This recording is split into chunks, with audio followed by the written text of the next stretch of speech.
Hi friends, ఎలా ఉన్నారు?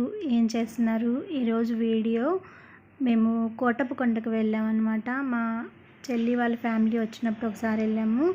అంటే మా మమ్మీ వాళ్ళ తరపున తమ్ముడు చెల్లి అందరూ వచ్చినప్పుడు ఒకసారి వెళ్ళాము. అలానే మా బావగారు వాళ్ళ ఫ్యామిలీ వచ్చినప్పుడు కూడా ఒకసారి వెళ్ళాము. ఈ వీడియో మొత్తంలో మీకు అదే కనిపిస్తూ ఉంటుంది. మాకు నర్సరావుపేట నుంచి కోటప్పకొండ ఒక పావు గంట లేకపోతే ఒక 20 నిమిషాలే జర్నీ ఉంటుందన్నమాట. మేము దగ్గరే ఉంటుంది కాబట్టి ఒకసారి వెళ్ళి చూసిద్దాము అని అందరం కలిసి వెళ్ళామన్నమాట. మీతో ఆ విషయాలే ఇక్కడ చూపిస్తూ ఉన్నాను. తర్వాత నిన్న చెప్పినట్లుగా నేను దేవునిలో ఏ విధంగా బలపడ్డాను, రక్షణ ఏ విధంగా నేను కలిగి ఉన్నాను అన్నది మీతో షేర్ చేసుకుందామని నేను ఈ వీడియో తీయడానికి కారణం అన్నమాట. ఫస్ట్గా మీకు ఒక విషయం చెప్పాలి. దేవుడు ప్రతి ఒక్కరిని ఏదో ఒక పర్పస్ మీద ఖచ్చితంగా పుట్టిస్తాడు. ఎవరిని నామకార్థంగా ఎవరిని ఊరికనే అయితే పుట్టించడు. ఒక పర్పస్, దేవుని పని కానీ లేకపోతే అతని మీద ఒక ప్రణాళిక, ఆమె మీద ఒక ప్రణాళిక ఉంటేనే దేవుడు వాళ్ళని సృష్టిస్తాడనమాట. ఎవరిని మామూలుగా సృష్టించడు. ఏదైనా ఒక పని ఖచ్చితంగా ఉంది అంటేనే సృష్టిస్తాడు. దానికి ఉదాహరణగా నేను ఒకటి చెప్తాను. మా బంధువుల అమ్మాయి, మా మేనమామ కూతురు అనమాట. సొంత మేనమామ కూతురు ఒక అమ్మాయి ఉంది. తను 16 years వరకు తను బ్రతికే ఉంది. 16 yearsకి అంటే 15 సంవత్సరాల తర్వాత 15వ సంవత్సరంలో 10th క్లాస్ అయిపోయింది కదా, ఫస్ట్ ఇయర్ జాయిన్ అయిందనమాట. ఇంటర్ ఫస్ట్ ఇయర్లో జాయిన్ అయింది. ఇంటర్ ఫస్ట్ ఇయర్లో జాయిన్ అయినప్పుడు వాళ్ళ కాలేజీలో కొంతమంది వచ్చి, మీరు ఎవరైనా సరే ఐ డొనేట్ చేసేవాళ్ళు, మీకు ఎవరైనా ఇంట్రెస్ట్ ఉంటే వాళ్ళు మీ పేర్లు ఇవ్వచ్చు. మీరు ఉన్నప్పుడు ఓకే, మీరు చనిపోయిన తర్వాత మీ బాడీలో పార్ట్స్ ఎవరికో ఒకరికి యూజ్ అవుతాయి కదా, అది ఒకరికి హెల్ప్ చేసినట్టు ఉంటుంది అని చెప్పేసి అని వాళ్ళు అనినప్పుడు మా మామయ్య కూతురు తనకు తానే ఇంట్లో ఎవరితో చెప్పలేదు, ఎవరిని అడగలేదన్నమాట. తనకు తానకే మనసుకు అనిపించి వాళ్ళకి పేరు ఇచ్చిందనమాట. అలా పేరు ఇచ్చిన ఒక 10 days తర్వాత అమ్మాయికి ఫుల్గా ఫీవర్ వచ్చింది, డెంగ్యూ జ్వరం వచ్చింది. చాలా సీరియస్ కండిషన్ అయిపోయింది. చాలా సీరియస్ కండిషన్ అయ్యి హాస్పిటల్లో జాయిన్ చేస్తే మొత్తం చెక్ చేసి అంతా చూసి అమ్మాయి బ్రతకడం కష్టము, చాలా సీరియస్ అయిపోయింది, చాలా కండిషన్ అయిపోయింది, మన చేయి దాటిపోయింది అని చెప్పేసి అన్నారు. అలానే అమ్మాయి చనిపోయిందనమాట. చనిపోయినప్పుడు ఐ డొనేట్ చేశారు కదా, వాళ్ళకి తెలిసింది అమ్మాయి చనిపోయింది అని. తర్వాత అమ్మాయిని చనిపోయిన తర్వాత వాళ్ళు వచ్చి ఆ అమ్మాయి కళ్ళు వాళ్ళు తీసుకున్నారనమాట. మా రిలేటివ్స్ వాళ్ళందరిని అడిగి వాళ్ళు కూడా సరే అని ఒప్పుకున్నారు. తన కళ్ళు తీసుకున్నారు. తన కళ్ళు ద్వారా ఇద్దరికి అమ్మాయి చూపునిచ్చింది. ఇద్దరు గ్రుడ్డి వారికి, ఒకరికి ఒక కన్ను ఒకరికి ఒక కన్ను అనమాట. అట్లా వాళ్ళు ఆపరేషన్ చేసి వాళ్ళిద్దరికీ కళ్ళు ఇచ్చారనమాట. నాకు అప్పుడు అనిపించింది, దేవుడు ఒక్కొక్కరికి ఒక్కొక్క ప్రణాళికని సృష్టిస్తాడు, అది పూర్తయ్యేంత వరకు కూడా తన దగ్గరికి తీసుకోడు అని. ఆ అమ్మాయి ఈ భూమి మీదకి రావడానికి కారణము ఇద్దరికి తన చూపు ఇవ్వాలి, తన ద్వారా ఇద్దరికి కంటి చూపు రావాలి అన్నది దేవుని ప్రణాళిక. ఆ అమ్మాయి అప్పుడే చిన్నప్పుడే తన 16 years అప్పుడే దేవునిలో బలంగా ఉండి మందిరానికి వెళ్ళడము అట్లా తను బలంగా ఉండేది. తర్వాత ఆ అమ్మాయి ఆ విషయం జరిగిన తర్వాత దేవుడు అమ్మాయిని తీసుకున్నాడనమాట. అంటే తను ఇష్టపూర్వకంగా ఒప్పుకొని సంతకం చేసి అయిపోయిన తర్వాత ఒక 10 days గ్యాప్, ఆ 10 days గ్యాప్లోనే ఇదంతా జరిగిపోయింది. అంటే దేవుడు ప్రతి ఒక్కరి మీద ఒక ప్రణాళికని కలిగి ఉన్నాడు, ఒక పర్పస్ కలిగి ఉన్నాడని నాకైతే ఆ రోజు అనిపించింది ఆ విషయం జరిగిన తర్వాత. అలాగే మన జీవితాల్లో కూడా మనం ఎందుకు ఒక్కొక్కసారి అనిపిస్తుంది, ఎందుకు పుట్టాము, ఇంకా మనం ఎందుకు బతుకున్నాము. నాకే అనిపించింది ఒక్కొక్కసారి, నేను ఎందుకు పుట్టాను, ఇంకా నేను ఎందుకు బతుకున్నాను, నేను ఉండడం వల్ల యూజ్ ఏంటి అసలు అని నాకే అప్పుడప్పుడు అనిపిస్తుంది. చాలాసార్లు నేను దేవుడిని కూడా అడిగాను. అప్పుడైతే నాకు ఈ విషయాలన్నీ నాతో మాట్లాడుతూ వచ్చాడనమాట దేవుడు. ఏంటి అంటే అసలు మెయిన్గా నేను ఫస్ట్ పుట్టడమే చనిపోయే స్థితిలో ఉన్నట్లుగా ఉన్నానంట మా మమ్మీ వాళ్ళు చెప్తారు. అంటే మమ్మీకి 16 ఇయర్స్కే మ్యారేజ్ అయింది కాబట్టి నేను చాలా వీక్గా పుట్టాను. దానివల్ల కొన్ని ప్రాబ్లమ్స్ అయినాయి. ఈ అమ్మాయి బ్రతకడం కష్టము అని డాక్టర్స్ అన్నారు. కానీ 3 మంత్స్ జాగ్రత్తగా మీరు కాపాడుకుంటే అమ్మాయి బతికిద్ది అన్నట్లుగా మాట్లాడితే మా మమ్మీ వాళ్ళు చెప్తూ ఉంటారు, అరిటాకుల్లో పెట్టి నిన్ను కాపాడాను, అరిటాకుల్లో పెట్టి నిన్ను పెంచుకున్నాము అని చెప్పేసి అంటారనమాట. అట్లాగా దేవుడు అప్పుడే చనిపోవాల్సిన కండిషన్లో ఉన్నప్పుడే నన్ను దేవుడు కాపాడి ఇప్పుడు కూడా నన్ను సజీవురాలుగా ఉంచాడు అని అంటే అది దేవుని చిత్తము, దేవుని ప్రణాళిక. అట్లానే కాకుండా నాకు ఒక్కొక్క టైంలో చాలాసార్లు మరణగండాల నుంచి దేవుడు నన్ను తప్పించాడు. నేను 2-3 అయితే మీతో షేర్ చేసుకుంటాను. ఫస్ట్ నాకు 8 ఇయర్స్ లేకపోతే 9 ఇయర్స్ ఉన్నప్పుడు తొట్టిలో పడిపోయాననమాట. వాటర్ ఫుల్గా ఉన్నాయి. ఆ వాటర్లో నేను పడిపోయాను. మా చెల్లె నా పక్కన ఉంది. నా పక్కన ఇంకా ఎవ్వరు లేరు. మా మమ్మీ, తమ్ముడు, చిన్నోడు వాళ్ళు పడుకొని నిద్రపోతున్నారు. డాడీ ఇంట్లో లేరు. ఆ టైంలో నేను నీళ్ళల్లో పూర్తిగా మునిగిపోయాను, పడిపోయానమాట. పడిపోయినప్పుడు మా చెల్లి గట్టిగా అరవడము అలా చేసేసరికి మమ్మీ నిద్రలేసి నన్ను తీసింది. అప్పుడు దేవుడు నన్ను కాపాడినట్టే. లేకపోతే మా చెల్లి కూడా అక్కడ లేకపోతే నేను అందులో నీళ్ళల్లో పడిపోయి చనిపోయే స్థితి నాకు ఉండేది. ఆ తర్వాత పెద్దయిన తర్వాత ఒక ఏజ్కి వచ్చిన తర్వాత ఫ్రెండ్స్తో 2 సార్లు ఇదే సేమ్ 2 సార్లు జరిగింది. ఒకసారి ఫ్రెండ్స్తో ఎక్స్కర్షన్ కానీ వెళ్ళినప్పుడు అక్కడ చెరువులో నా కాలు జారిపోయి పడిపోయాను. అప్పుడు కూడా నేను నీళ్ళల్లో మునిగిపోయే స్థితికి వచ్చినప్పుడు అక్కడ ఉన్న ఫ్రెండ్స్ వాళ్ళు నన్ను, అమ్మాయి వాళ్ళు కాపాడారనమాట. అట్లానే సేమ్ మమ్మీ వాళ్ళు నాకు వద్దు అని చెప్పినా కూడా మమ్మీ వాళ్ళకి ఇష్టం లేకపోయినా కూడా ఇంకొకసారి నేను మా ఫ్రెండ్స్తో బీచ్కి వెళ్ళాను అనమాట. మా నెల్లూరులోనే కోడూరు బీచ్ అని, ఆ బీచ్కి వెళ్ళాను నేను. అక్కడికి వెళ్ళినప్పుడు సేమ్ అక్కడ కూడా అట్లానే అలా వచ్చేసి నన్ను కొట్టేసి నేను మునిగిపోయి పైకి తేలలేకపోయాను. అప్పుడు కూడా అక్కడున్న ఫ్రెండ్స్ వాళ్ళు నన్ను కాపాడి బయటికి లాగారు. తర్వాత రీసెంట్గానే మొన్న మా బాబు బర్త్డే కానీ మేము వెళ్ళాం కదా నెల్లూరుకి. ఆ తర్వాత రోజే మేము మళ్ళీ మా అక్క వాళ్ళు అందరు వచ్చారు అని అందరితో కలిసి మళ్ళీ మేము కోడూరు బీచ్కి అక్కడికి వెళ్ళినప్పుడు అక్కడ కూడా సేమ్ నాకు అదే రిపీట్ అయింది. మళ్ళీ నేను నీళ్ళల్లో పెద్ద అల వచ్చినప్పుడు నేను నీళ్ళల్లో మునిగిపోవడము, నన్ను కొట్టుకొని తీసుకొని వెళ్ళిపోవడం జరిగింది. అక్కడ మా మనోజ్ అని అబ్బాయి నేను తనకి చేయించేసరికి తను నన్ను పట్టుకొని తనకి పట్టుకున్నా కూడా తను కూడా వెనక్కి వచ్చేస్తూ ఉన్నాడు అనమాట. అంటే నీళ్ళు తనను కూడా లాక్కొని వెళ్ళిపోతున్నాయి.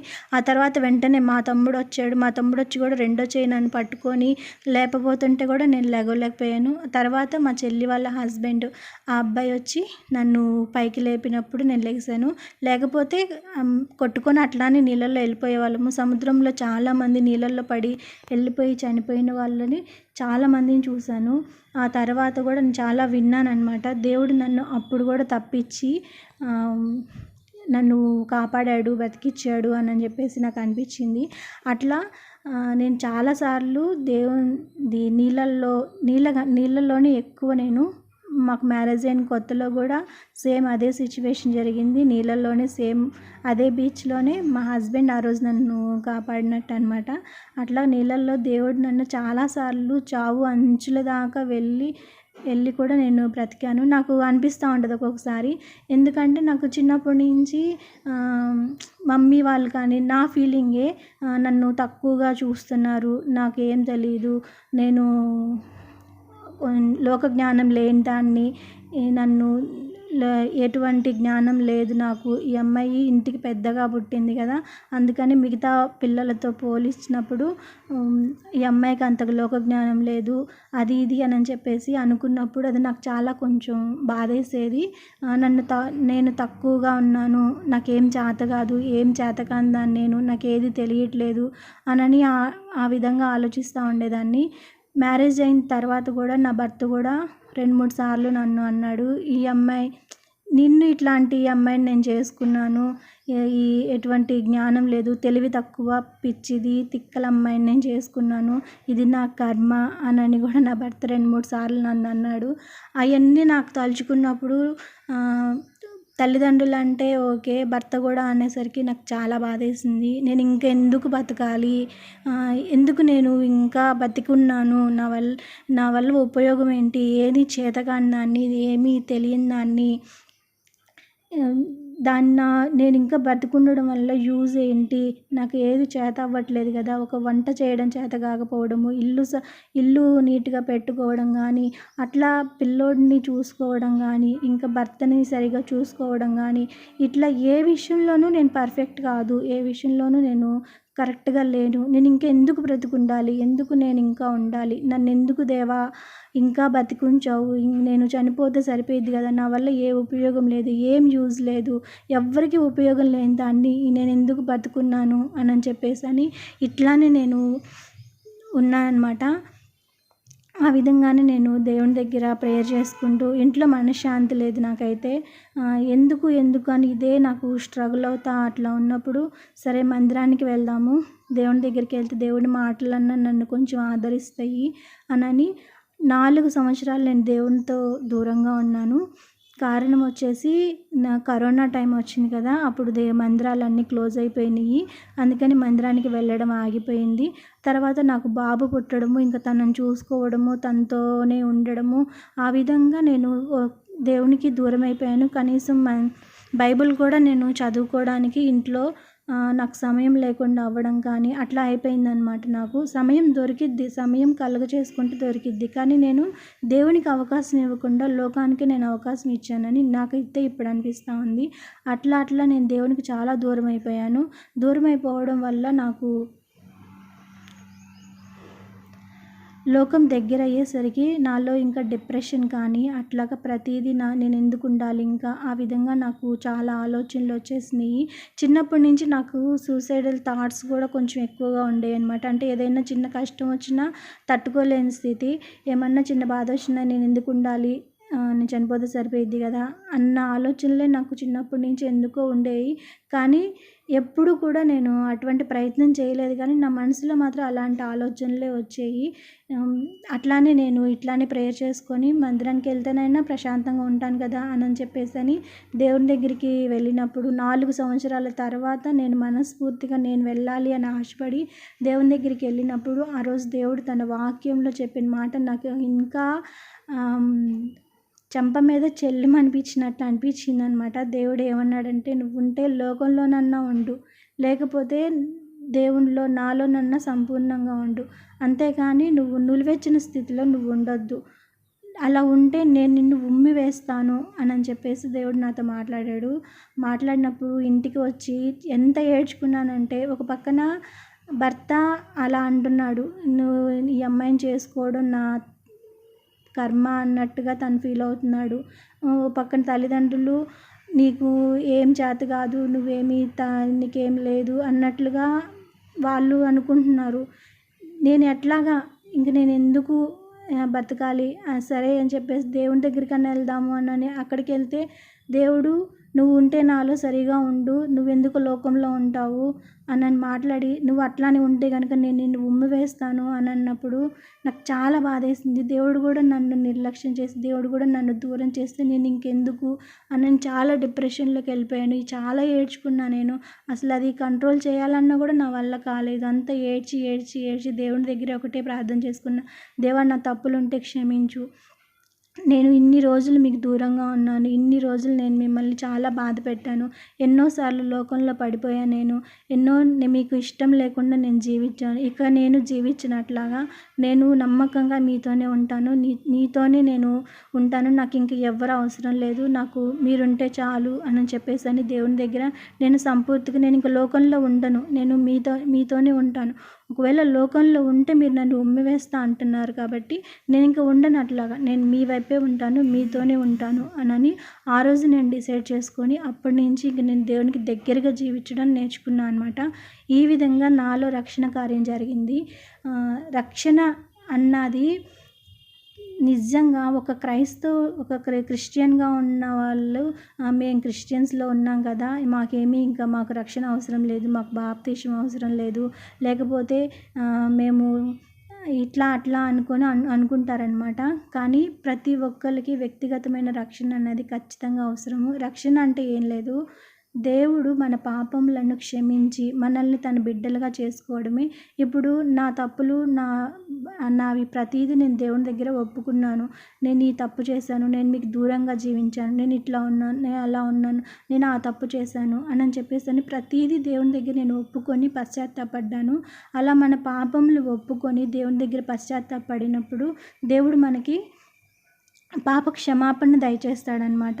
పాప క్షమాపణ దయచేసి మన హృదయంలో ఇంకా భారం మొత్తం పోతుంది, ఇంకా ఏది ఉండదు, సంతోషం వస్తుంది. ఆ సంతోషం మనము మాటలతో చెప్పలేనిది. అది మనం ఇంకా అది అనుభవిస్తేనే ఖచ్చితంగా తెలిసేది. ఎవరైనా సరే రక్షణ పొందిన వాళ్ళకి ఖచ్చితంగా ఆ విషయం తెలుస్తుంది. మన పాపములన్నీ క్షమించబడిపోతాయి, మనం పరిశుద్ధంగా ఉంటాము. ఇంకా మనకి ఏ తప్పు అన్నది మనలో అంటదు.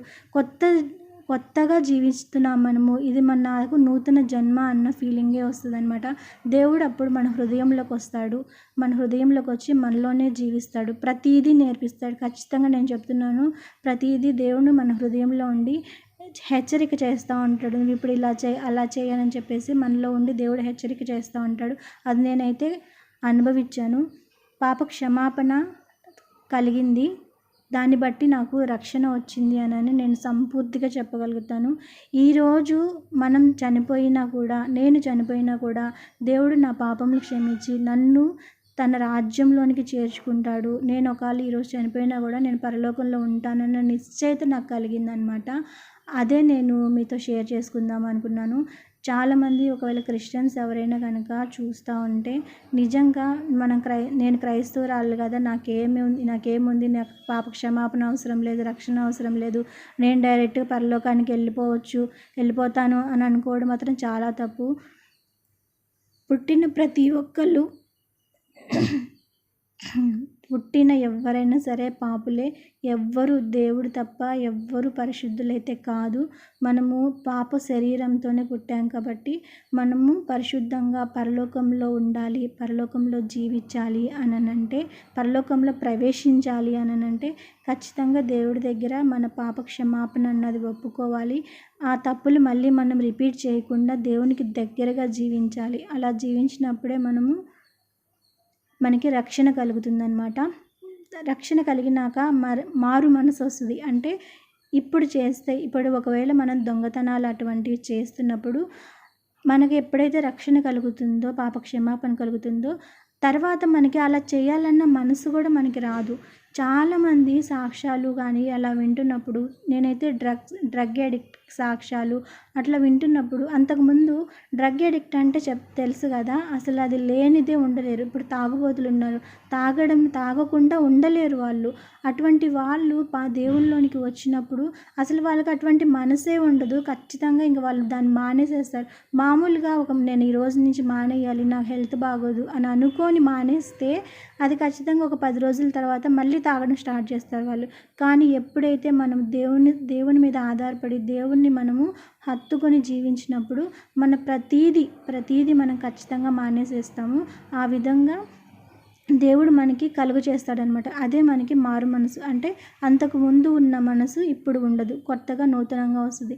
నేనైతే దేవునిలో ఈ పాప క్షమాపణ కానీ ఇటువంటి నేను అడగకముందు, దేవునికి దగ్గరగా జీవించకముందు ప్రతిరోజు నేను ఖచ్చితంగా డిస్నీ హాట్‌స్టార్ అని ఉంటుంది కదా, దాంట్లో ఖచ్చితంగా నేను సీరియల్ చూడాల్సిందే. సీరియల్ చూడకుండా నేను ఉండలేను.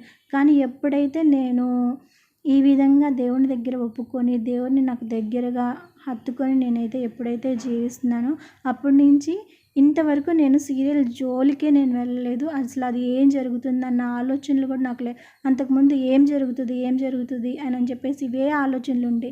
ఇప్పుడు అస్సలు అటువంటి ఆలోచనలు నాకు అస్సలు లేవు. దేవుడు అలా కలుగజేస్తాడనమాట. ఇంక మనకి అటువంటి మనసు అన్నది ఉండదు. మనం ఏ విధంగా జీవించాలి, మనం ఏ విధంగా బ్రతకాలి అన్నది ప్రతీది కూడా దేవుడు మనతో మాట్లాడతాడు, ఖచ్చితంగా మాట్లాడతాడు. మిగతా వాళ్ళు మాట్లాడకపోవచ్చు, నేను చెప్పేది మీకు అర్థమవుతూ ఉండొచ్చు. వేరే వారు అంటే దేవుళ్ళు అనబడే వాళ్ళకి పూజలు చేయడము, అలా చేయడం వల్ల వాళ్ళు సమాధానం చెప్పకపోవచ్చు, మాట్లాడకపోవచ్చు. వాళ్ళ సంతృప్తి కోసము వాళ్ళు పూజలు చేసుకోవడం కానీ మాట్లాడడం వాళ్ళు అడగడం కానీ వాళ్ళ దేవుడిని చేస్తారు కానీ ఆ దేవుడి దగ్గర నుంచి సమాధానం అయితే రాకపోవచ్చు ఖచ్చితంగా. కానీ మన దేవుడి దగ్గర ఖచ్చితంగా సమాధానం వస్తుంది, ఖచ్చితంగా మాట్లాడతాడు. అది మాత్రం నేనైతే చాలా ఎక్స్పీరియన్స్ చేశాను. మిగతా ముందు వీడియోస్లో కూడా నేను వాటిని మీతో షేర్ చేసుకుంటాను. దేవుడు నాకు ఏ ఉపకారాలు చేశాడు ఏంటి అన్నది నా రక్షణ సాక్ష్యం మీతో పంచుకోవాలని నేను చెప్తున్నాను. ఇది నా రక్షణ సాక్ష్యం. మీకు ఎట్లా అనిపించిందో చెప్పండి. మీరు కూడా ఎవరైనా సరే ఇట్లాంటి సిచ్యువేషన్లోనే నాకులాగా వెళ్ళి ఉంటే కనుక ఖచ్చితంగా మీరు దేవునితో మాట్లాడండి. దేవుడు మీతో ఖచ్చితంగా మాట్లాడతాడు. అదైతే నేను చెప్పగలను. ఎందుకంటే నేను అనుభవించాను కాబట్టి. ఆ సంతోషం ఇప్పుడు నా హృదయంలో ఉంది కాబట్టి, అంతకుముందు ఉన్న జీవితానికి ఇప్పటికీ తేడా ఖచ్చితంగా నాలో కనిపిస్తుంది కాబట్టి. ఓకేనా? మరొక వీడియోతో మళ్ళీ కలుద్దాం. అంతవరకు బాయ్.